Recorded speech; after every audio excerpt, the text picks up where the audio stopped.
Hey everybody, what is going on? What are you guys doing today?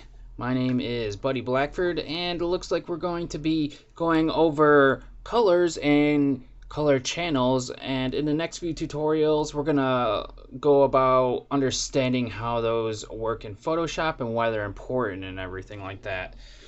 Now, color channels are located to the right of your layers panel on a tab that just says channels. And there's a couple different kinds of color channels. There's RGB, which stands for red, green, and blue, not to be confused with RG3, the quarterback of the Washington Redskins at this time. So don't get that confused. Now, what these channels do is they can contain information in different shades of the colors here, and when they're all added together, they create a composite image that shows all the true colors here. Now we've got red channel. If we just take a look at it, you can see the different shades of red here.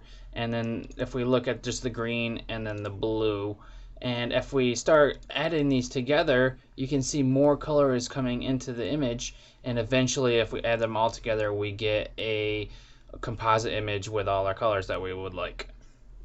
Now there's also another type of set of color channels, and that is, here we go, make sure I get it, CMYK.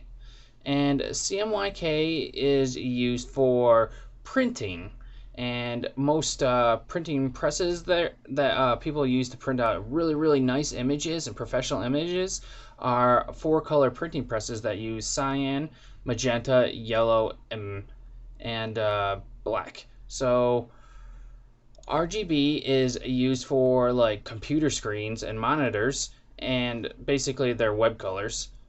And CMYK is for using for printing. So that's a basic understanding of the channels.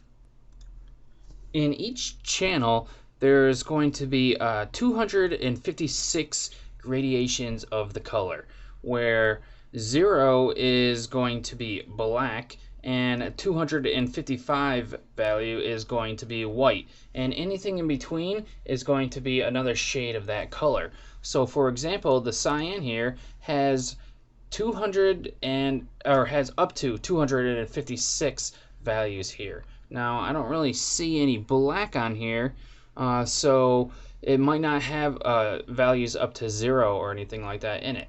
Now if I use my pointer here and start clicking around, you can look up here in the color to see the different variations up here of the color and what we're looking at. Now open it up, and then you can see how the different color swatches up here are changing. Let me go up to here to this one, and I'll show you the exact same thing. We'll go into the blue here, so we just have, we'll just have red showing, and you can see that this is a value of red of 251, and then if I come down here, it's a value of 7 because it's darker, it's almost black.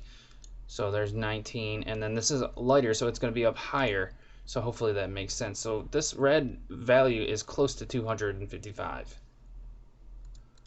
Now if you want to see the different, or if you want to experiment and check out the different color channels on your own, when you import an image, sometimes it's just gonna, or most of the time it's just going to import into RGB. Now what you need to do is come up into image, and then we'll go to mode, and then you can change it to CMYK there, and it'll change the color channels. So so it can apply to smart objects, so we're gonna need to rasterize this. So we'll just hit rasterize, and we can not merge, don't merge. I didn't think it was gonna do all these different things, but this one you just hit OK, and now we have changed it to CMYK.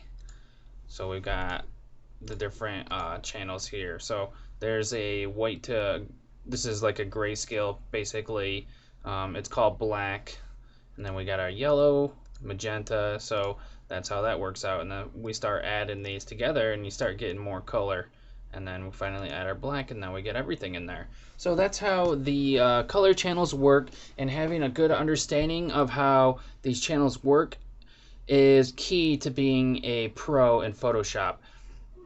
It's not, and I'm going to teach you this kind of stuff in the next several tutorials that we're going over, so you can start being able to use Photoshop in a more and understand Photoshop in a better way, and so you can use it more professionally, I guess. So that's it for this tutorial. Thanks for watching, and I'll see you in the next series. So have a good one, everyone.